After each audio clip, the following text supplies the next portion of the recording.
Hello. I need to, whoa, okay. I need to apologize for not having a proper PowerPoint. I have a great excuse.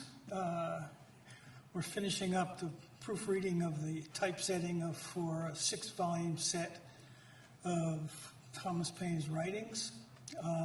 We've doubled the corpus, and I'll get to that later in the talk, how we did it. And so I'll start.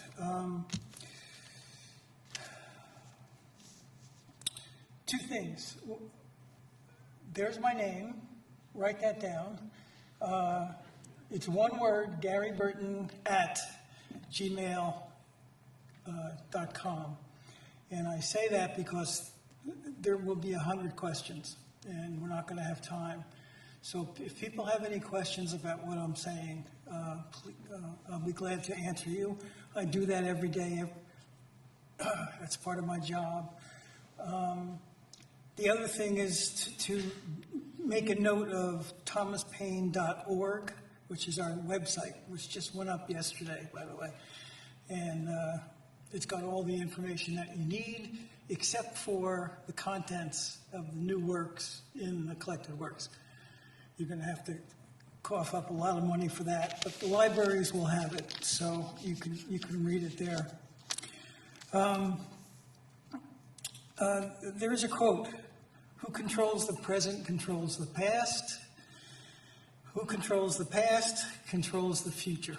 And that's the dilemma of researching Thomas Paine. I think Rage Against the Machine used that as a lyric at some point. If anybody here knows who Rage Against the Machine is, but it was, now I forget the name. You know that, 1984, what's that guy's author's name? Orwell. I'm good. I'm speaking without sleep. So,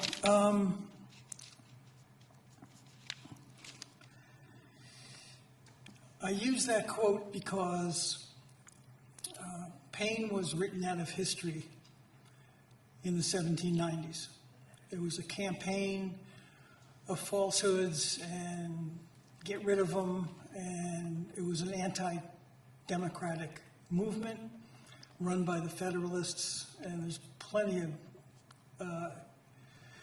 of facts to prove that. So it was a long slog in the 19th century for accurate information about Thomas Paine. There was only 2 books written about Paine that had any practical and provable issues about Paine's biography, and that was by Linton and by Gilbert Vale. But they never reprinted any of that, so it's lost. We had to dig it up. So our association was formed in 1884, and it'll ring a bell today because we formed our association to oppose the Comstock Act, which is still on the books, as you know. And it was formed by leaders of all the progressive groups in the Gilded Age. They sat in one body, and they picked Thomas Paine as their symbol. So our association since 1884 has been trying to get to verify the facts about Thomas Paine, to popularize his role in the revolution, and we named him in a statue we put up. It's in the essay that I put up for you to see eventually. And Paine, excuse me if I delay because lack of sleep and age is doing it. So our association has the job of resurrecting an historic figure that has been left out of history. I don't know if you know it, but Thomas Paine's works were taken out of all the libraries under McCarthyism. Herbert Hoover oversaw taking the books out of the libraries across the country and putting them into warehouses. And that lasted up into the 60s. There are some courageous people, Aldrich, Lind, Stratton Lind. If you haven't read him, you should. He was a Harvard professor who was forced out of Harvard and went to teach prisoners in a prison for the rest of his life. And he loved it, and he generated a lot of great research. If you haven't read Stratton Lind's works, you should. He's an immaculate historian. I have to say, before I go any further, I wanted to open with this, is that all the presentations that I've heard here were just fantastic. It's a paradigm of how historians work, and it's great information and great stuff. But I have one criticism, and the name of Thomas Paine has not been mentioned once about the American Revolution. It boggles the mind. I've experienced this in universities. I've been to a few, and they avoid the topic of Thomas Paine. And the reason is Thomas Paine was an opponent of the Federalists, and the Federalists were anointed as the founders of the country. And there's a book out by Clarman, K-L-A-R-M-A-N, from Harvard, and he was brave enough to tell the truth about the Constitutional Convention. I know it's ingrained in everybody's brains in America. You can't avoid it. But he questions it. And I'm of the opinion that, and I will pursue this in further essays, that the Constitutional Convention was the counter-revolution of the American Revolution. They went back. There was no democracy whatsoever in the Constitutional Convention. You can't have a democracy if only 30% of the adult population could vote. That's not democracy. And that evolved slowly. They put in a Senate that Paine opposed, and do you know when the Senate could be elected by voters? Do you know what year that was? Do you know what century that was? That information is obscure. Yeah, it's the 20th century that you could vote for the Senate. Anyway, that's what Thomas Paine would say. That's why I'm saying it.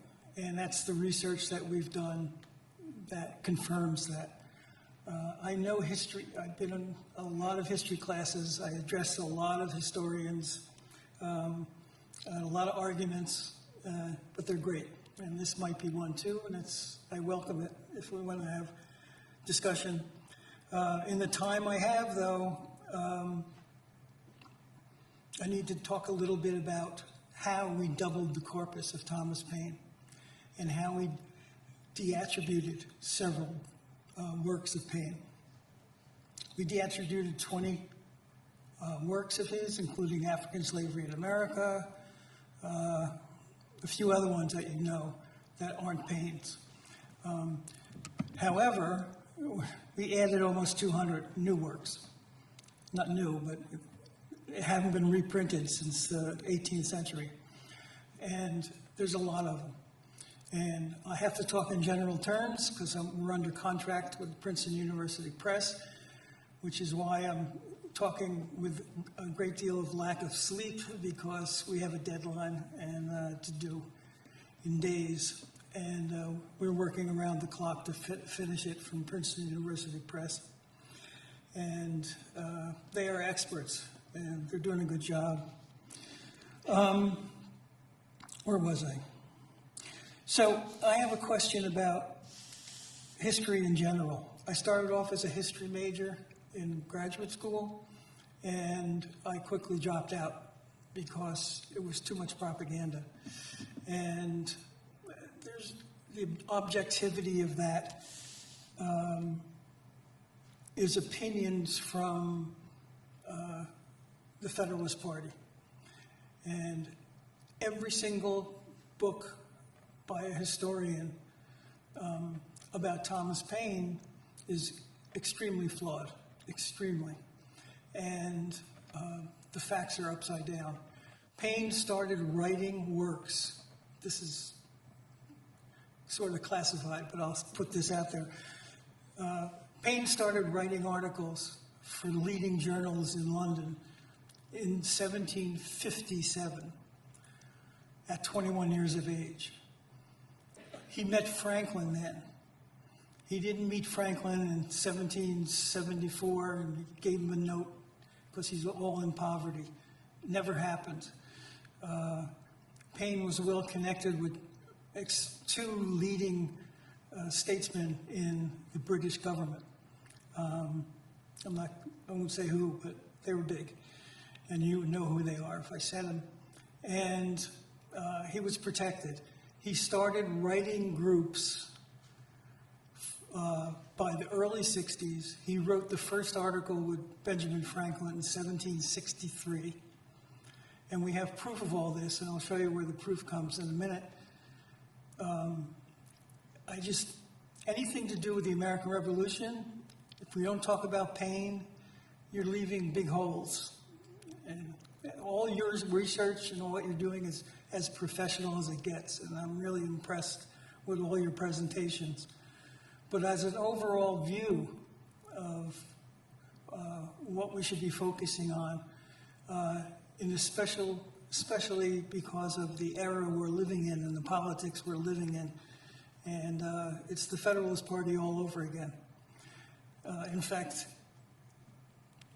our president is actually using the tools that the Federalists use. The Alien Enemies Act was John Adams to arrest people who disagreed with him.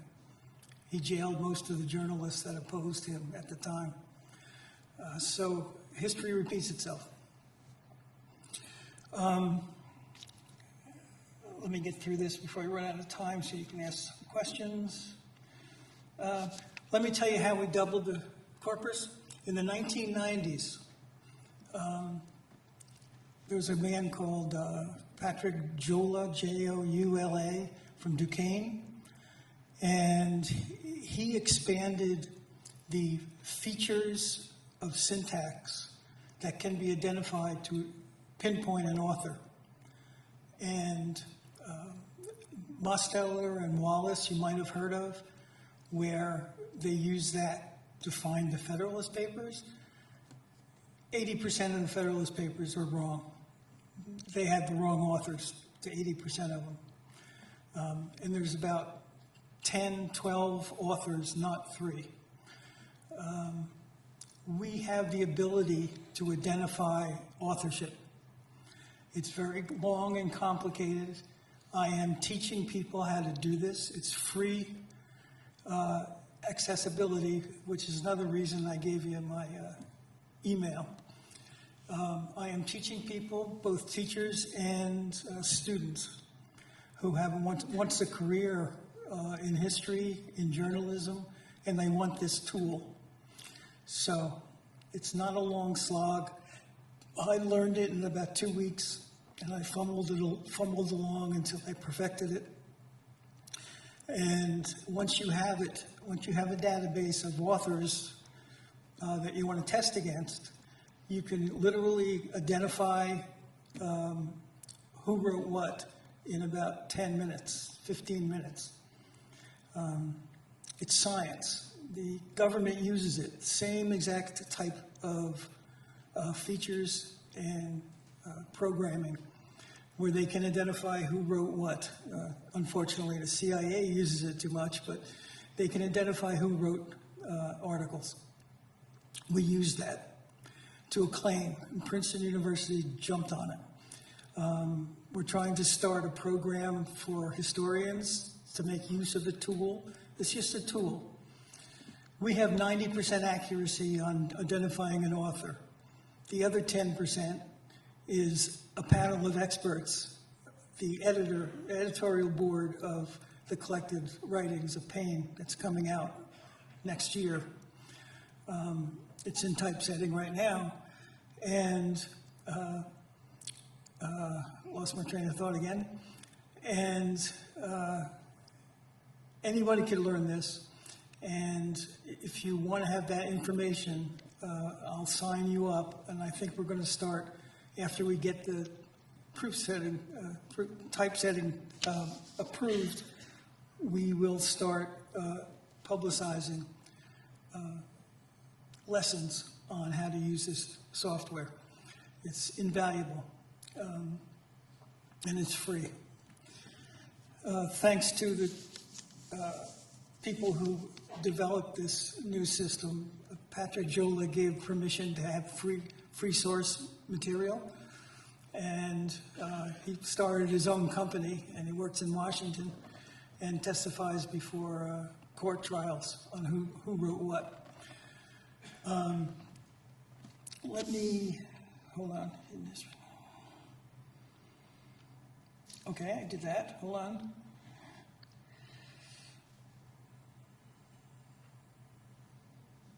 Okay, I'm going to open this up for questions ahead of time. I don't have a lot more to add, or that I can add, and I thank Paulie for letting me speak here without being prepared with a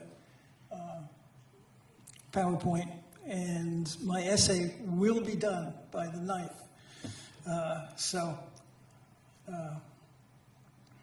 My essay is basically what Paine did in New Jersey, and it's designed for a lesson plans. I have maps and where the retreat across New Jersey. I have a lot of information about Paine, and I throw my 2 cents in about what I just said, so as well as a reference point. So, if anybody has any questions, I'd be glad to go on. My normal procedure is to talk for 2 hours and then have questions for 4 more hours, but we got time limits here, so. Yes. Go ahead. All righty. I remember Paine was demonized because of the French Revolution position he took in favor. No, I'm just telling you, you can correct me, but I just want to let you know my at least my brain. From reading about the French Revolution, his writings, Natural Rights of Man, and then, of course, he's jailed for that. And then I also visited Bordentown. Okay? Yeah, that's so Bordentown, New Jersey. That's the main part of my article that you'll see. Oh, okay. So I'm looking forward to reading that. But what role did the French Revolution have or not have with the Federalists in terms of targeting him? Okay. I'll give a 2-minute version of what I know about the French Revolution. Part of our editorial board are 3 French people, and 2 of them are experts on the French Revolution. They've written many books and deep into it, and they're on our editorial board. So I learned a lot. I didn't know anything until I sat down with them in Paris, and they lectured me for a few weeks. And basically, Paine wrote against Burke about the French Revolution. Burke's philosophy, which still exists and is alive today, his philosophy is that order is the basis of government. Paine said equality is the basis of government, and they had a fight. And it came out in Rights of Man. That's what his object was to dethrone Burke. But all it did was split into 2 great camps, and those 2 great camps are still alive. Although the Paine branch is fizzled out. It didn't help that the 50s and 60s you couldn't get a hold of a Paine book. It gradually is recovering thanks to our association. Since the 90s, it's an upward trend. And what was the other part of your question? I'm sorry, I have to keep apologizing. I want to know what his writings on the French Revolution had in terms of the conflicts with the Federalists or with the Americanists? Okay, the federal, okay, I'll try to make this brief. There's a guy called Gouverneur Morris. I think most of you should be familiar with him. He was one of the most reactionary people I've ever read. He hated Paine. He tried to do away with Paine. There is a note in existence in Gouverneur Morris's handwriting to Robespierre to say it would be in benefit of France and the benefit of America if we'd gotten rid of, I don't know what the exact words were, but get rid of Paine. Paine really was not in danger of being executed. He was put in a hotel because all foreigners had to be held up in one place so they make sure they weren't spies, and he was one of them. But he got sick, but he wasn't facing a guillotine. There's a lot of myths involved with this. The Reign of Terror is a myth. Yes, they executed a little over 1,000 people, as opposed to 13,000 Americans dying in the ship holds in New York Harbor by the British. So the scale is not. Every single one of those people who were executed as various things, overthrowing the government at the time, revolutionary government, or being spies, and they had to prove it. It was an open court. People can testify, and they only executed about less than 1,500, which is a lot of people compared to 13,000 in America. And that's just in one place. 13,000 Americans were killed. But nobody rails against the British. Nobody denounces the reign of terror of Britain. Is that enough? Yes. Anyway, let me finish with Gouverneur Morris real quick. He wrote that note to kill Paine. Morris is the penman of the United States Constitution. And I hate to throw a bomb at you at the end of this, but it is the Constitutional Convention was a counter-revolution. It was the equivalent of denying the possibility of a democracy. And we're still trying to recover. It was a plutocracy in its founding. Only the wealthiest men in America sat in that meeting to develop the Constitution. The Federalist Papers were written by Federalists, every one of them, and the Democratic wing of the American Revolution had no presence in the Constitutional Convention. Franklin was the only one who was there, who wasn't part of that group, and he was there as a token because he was very sick. He would die a year and a half later, and he was just a token. He didn't have any input whatsoever in anything. That's my 2 cents on that. Yes, sir. Yes, since you seemed rather dismissive of biographies of Thomas Paine, I wonder what you think of Eric Foner's book on Tom Paine and the American Revolution. He's an exception. In fact, in my article that will be in that ebook, I quoted him. Eric Foner testified before Congress in '92, I believe, at the first attempt to put up a statue to Paine in Washington, and we're doing it again. We got Jamie Raskin is spearheading this thing, and I'm going to lose my train of thought in a second. The statue. Eric Foner was testifying to Congress in support of the statue, and he stated that Paine was the preeminent founder. And I would disagree with him because he never made a study of the U.S. Constitution. He skipped over that. He went right to the Reconstruction.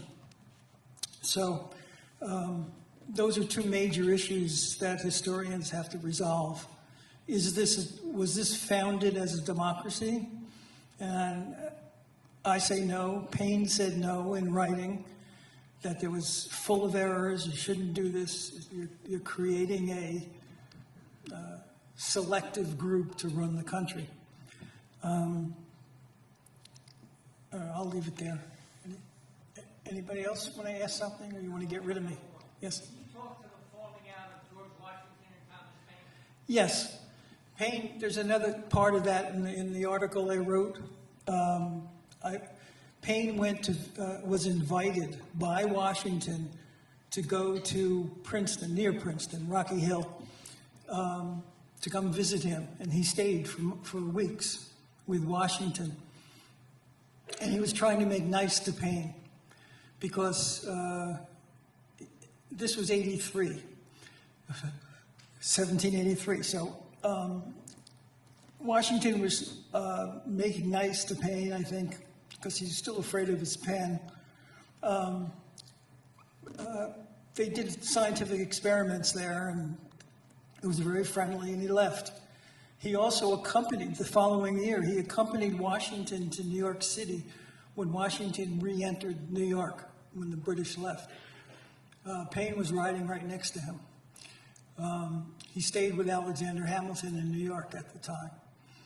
So Paine was a force, but he had to be neutered because the Constitutional Convention was coming up, and plutocracy was the prime motive of what to be formed. I don't know how historians use the word democracy to found the nation. There's no basis for this. You can't prove to me that this is a democracy. I've tried. I've read everything. I've read every book about the American Revolution and the aftermath. I don't know how they're using the word democracy. Everybody does it. Every newscaster, or our democracy this and our democracy that. There's not a democracy. It's controlled by a group, and that's the way it was formed in the Constitutional Convention. The people who sold it to the country, there was some opposition, but it was sold to the country in general by the Federalist Papers. And that's a very important moment in American history. And they botched it because they haven't even figured out who wrote it. So that's going to be on my next project. I think I've used my time. Okay, thank you very much.